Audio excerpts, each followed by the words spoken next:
Guru Nanak was traveling by foot, walking from village to village, offering his teachings to people. A very compassionate and courageous man, both ways, and quite… we like him because he's not one of those all the time smiling, gentle saints. He knows when to be hard, when to be soft. Real thing.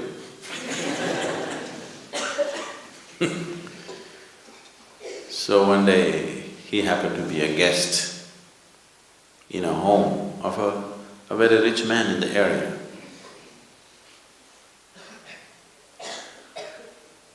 So when he was a guest in this house for a few days. When he is leaving,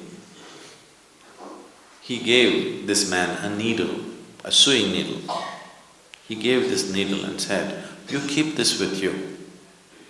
Sometime when you see me, you can give it back to me. Till then, please keep it with you." A needle, not a golden one, just a simple needle. That man took it and kept it with him. Then after the Guru left, he told his wife, "The Guru gave me a needle and I'm supposed to keep it in safekeeping and give it to him later." The wife, who was little wiser than him, usually they think they are,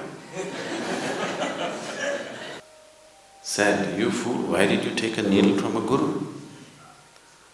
If you take something from a man like him, and suppose he's an old man and if he dies and you don't get to give back this needle,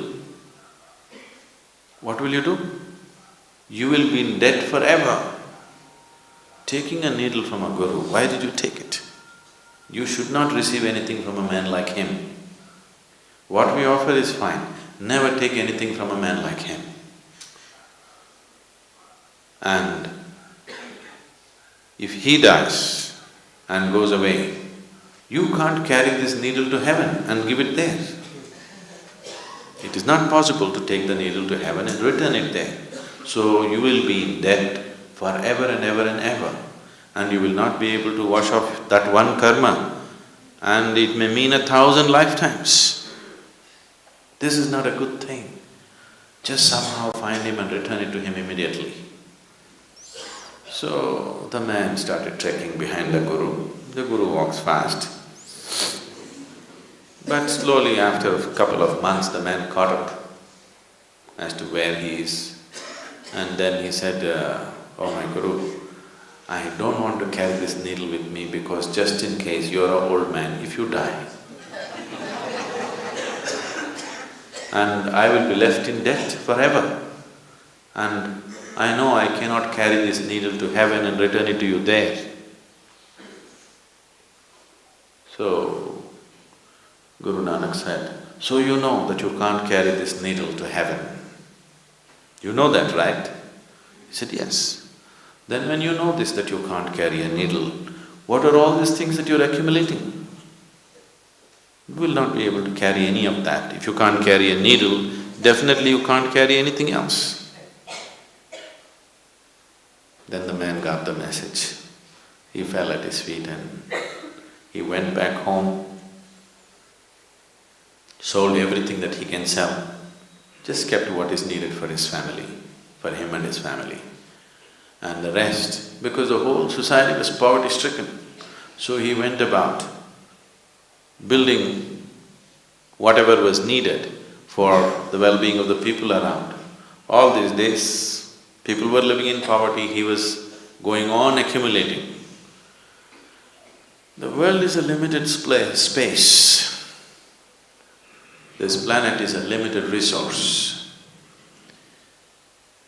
If each individual goes about accumulating endlessly, all that can happen is strife, all that can happen is pain. Unless every individual somewhere fixes it within himself, okay, this is my deal, beyond this I will not go. Rest of my capabilities, I will use it for everybody's well-being. If this does not come in a human being, he is a disaster to himself and to the world.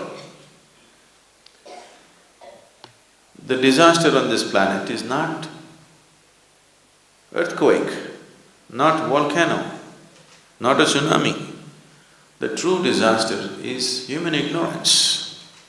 This is the only disaster. Ignorance is the only disaster.